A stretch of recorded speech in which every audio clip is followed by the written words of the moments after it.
LEMSS Patch and Remediation has access to a large repository of patch content. Due to the sheer size of this repository, at times it can be difficult to track the patch content that you're working with.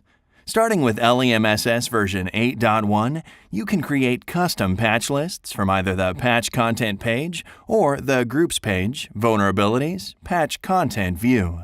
But before we discuss the actual steps involved in this process, let's take a minute to review a few of the practical applications of custom patch lists. The first way you can utilize custom patch lists is for content that's frequently used in your enterprise.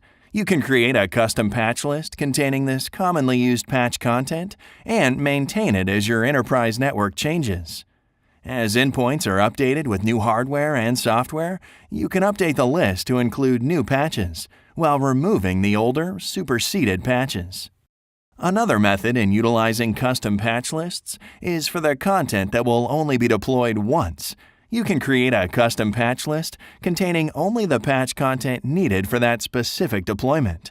For example, you can populate a custom patch list with only content released on Patch Tuesday, and then use the content list to deploy it. Afterward, you can leave the custom patch list unedited, leaving a record of the patch content released and deployed for that particular month. Yet another way of using custom patch lists is to cache patch content from the global subscription service. Caching using a custom list is a good way of downloading a group of patches. Suggestion number 4. Use custom patch lists for testing new patch content deployments. You deploy custom patch lists to a group of test endpoints before deploying them in a production environment.